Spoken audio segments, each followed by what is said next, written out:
Welcome to my recap of Finch, a sci-fi film starring Tom Hanks, a robot, and a dog. Enjoy.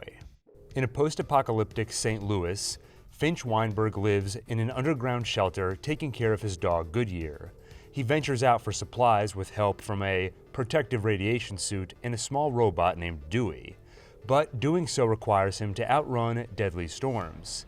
In the shelter, he spends his days building a new humanoid robot.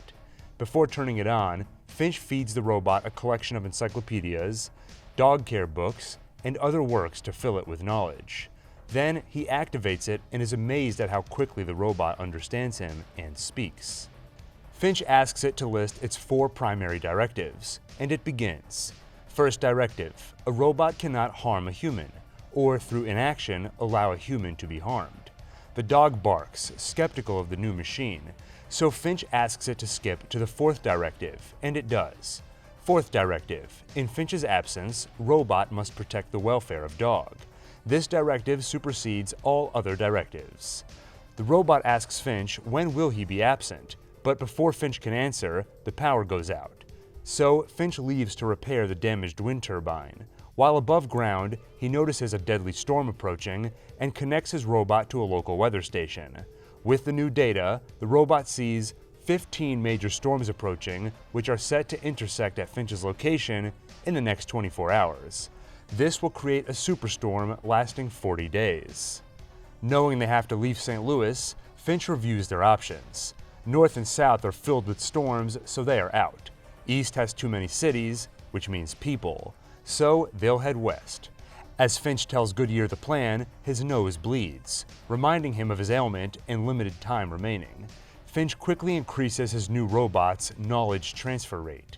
Finch gives the robot arms and legs, then teaches it to walk. The robot continues to practice while Finch packs their things and they head out. In their modified RV, the new robot apologizes as it clumsily trips and hits his head on the roof. Then they start the drive. The robot notices the desolate landscapes and asks where everybody went. Finch tells him it's a long story and adds they'll be safe once they get into the mountains. They stop to search for supplies at a theater, and Finch tells his robot about what happened to the Earth. A solar flare filled the ozone layer with holes like Swiss cheese, which overheated the Earth and filled it with UV radiation. Confused, the robot looks up in search of the cheese, until Finch clarifies it was a figure of speech. In the theater, Finch finds some popcorn kernels and pops them off a piece of metal heated by the surface's overexposure to the sun. The popping amuses the robot until a massive tornado approaches. Finch quickly teaches the robot how to nail down and protect the RV. As Finch's radiation suit reports an elevated heart rate, the robot tells him to go inside for safety while he handles the rest. With the robot's handiwork and ability to learn quickly, they survive the tornado, though one of the tires is damaged. With a spare but no jack, the robot shows initiative by raising the RV himself while Finch changes the tire. I really enjoyed being a jack, the robot says, and Finch suggests they give him a name. The robot is excited by the idea. After giving Finch a few suggestions, including William Shakespeare and Rover, he lands on the name Jeff. The next morning, Finch is woken up by Jeff attempting to learn dog talk, but he's only managed to upset Goodyear.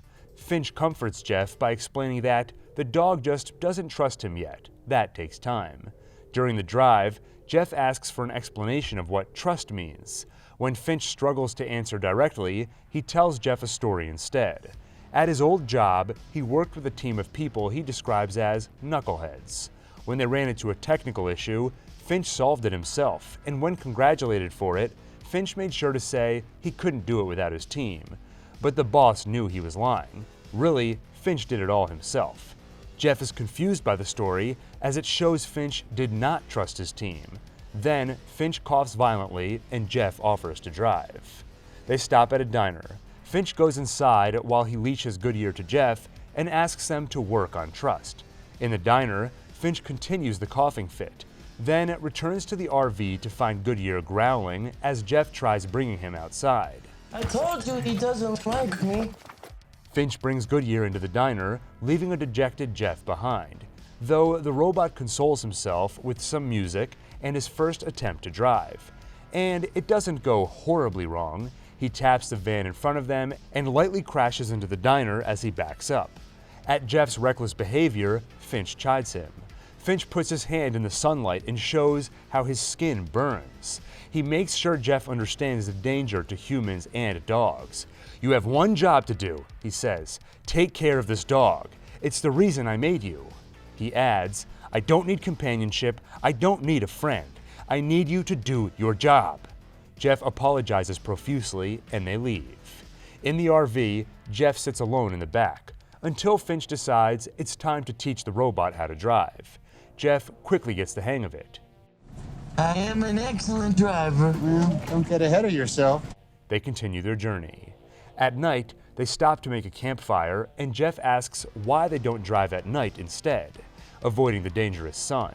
Finch explains that UV radiation is predictable, but at night, they may run into starving, unpredictable people who will try to take what's theirs. Jeff asks why can't they trust other people? "Because trust will get you killed," Finch exclaims. "Trust no one." Finch coughs again and heads inside, though Jeff asks if he can stay outside a while, and he does, enjoying the fire and the aurora borealis above, now visible here thanks to the damaged ozone. The next day, Jeff finds Finch throwing up inside the RV, and he does his best to care for the ill man. That day, Jeff does the driving. He stops in Denver to look for food and medicine, bringing Dewey with him and doing his best to imitate what he observed in Finch's prior supply run. When Finch wakes to see the robots gone, he quickly dons his radiation suit and goes after them. In the store, Jeff finds plenty of medicine, but Dewey reaches for some treats and gets caught by a bear trap, damaging him badly. Finch finds the dying machine and switches him off. Then he finds Jeff, who can tell Finch is angry. Jeff defends himself, saying he took initiative, but Finch responds, "Initiative requires common sense. If you had any, you'd know there's something wrong with this place." They hear a noise and run back to the RV, while Finch coughs and his heart rate elevates. They drive off while Finch's suit shouts out heart rate and blood pressure warnings. Finch himself derides Jeff for walking into a trap and stupidly getting Dewey killed. Then he tells Jeff the new rule: no more mistakes, and passes out.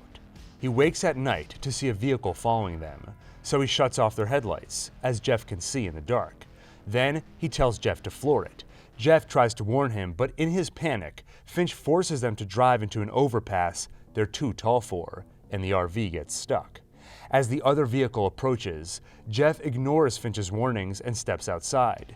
Then he uses his strength to push the RV under the overpass, so they are hidden as the other vehicle passes by. Now safe, Finch reviews the damage to their vehicle and says, "We're not going to make it. It's over." And adds, "I'm too old, I'm too sick, I'm too tired, I'm done." Jeff tries to comfort him, but the broken Finch tells him to shut up, then heads into the RV. Jeff follows and tells Finch he believes in him. Finch tells him a story. After the solar flare, he went to a supermarket to scavenge. He hid when he saw a mother and her 9-year-old daughter holding a gun and a shopping cart filled with supplies. Then a man with a shotgun showed up to steal their things, and in the chaos, the woman and her child were killed, while Finch only cowered nearby. Then, in the little girl's backpack, he found a puppy, who he has cared for ever since. Hunger turned men into murderers, but made me a coward. How can you believe in that? Finch asks. The next day, they approach San Francisco, and while Finch sleeps, Jeff notices a postcard from San Francisco in the RV. On one side, he sees a picture of the Golden Gate Bridge, and on the other, a note written from Finch's dad. An alert notes that UV radiation is low in the area, and a butterfly suddenly hits the RV's windshield. Jeff excitedly wakes Finch, and the man steps outside, feeling the sun for the first time since the world died. Later, Finch puts on a white suit, and they pull over for a leisurely meal. Jeff shocks Finch by telling him he had a dream. He saw the three of them on the Golden Gate Bridge together, like a painting that hasn't been yet. Finch is amazed, and Jeff asks, "I'm not a disappointment?" Finch assures him he is not, and apologizes for his earlier harsh treatment. Then Jeff asks about the postcard, and Finch tells him another story, how his father left before Finch was born, but at age 15, he received that postcard out of the blue. He planned on seeing the world, then meeting his dad. He bought the white suit and hoped to wear it when he finally did. Finch cries when he tells Jeff how, after the postcard, he never heard from his dad again. Jeff asks if he did see the world. Finch admits he hasn't seen much of it and regrets it. So, Jeff hastily stands up and says they need to hurry. They can get to San Francisco in just 18 hours and 33 minutes. "I'm dying, Jeff," Finch says. Then he asks Jeff to promise he'll take care of Goodyear after he's gone. Later, Finch watches proudly as Jeff plays fetch with the dog, but Goodyear continues returning the ball to Finch even if Jeff throws it. They are interrupted when Finch violently coughs blood onto his shirt and suit jacket. "Can I do something, Finch?" Jeff asks. "Jeff, you already have," he responds. They shake hands, but it quickly turns to an embrace.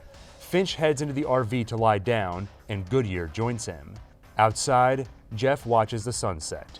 Inside, Goodyear watches his owner die and howls as it grows dark. At night, Jeff and Goodyear hold a quiet funeral for Finch. Later, Jeff wonders what to do and asks himself what Finch would do. He'd feed the dog, Jeff decides, and Jeff does exactly that. They play fetch, and this time, Goodyear returns the ball to his new owner. They finish the drive to San Francisco and bury Finch by the Golden Gate Bridge. Standing atop it, Jeff takes in its beauty and looks at the many notes and photos left on the fence. Jeff wonders if any of the others who passed through are still around. "Well, there's only one way to find out," he tells Goodyear. Then, Jeff pins Finch's postcard to the fence next to all the other notes and heads off in search of survivors. Thank you for watching this recap. If you enjoyed it, please like, subscribe, and hit the bell icon for more. And make sure to let me know in the comments if there are any other movies you'd like to see me cover on this channel. With that, thank you for watching and see you on the next recap.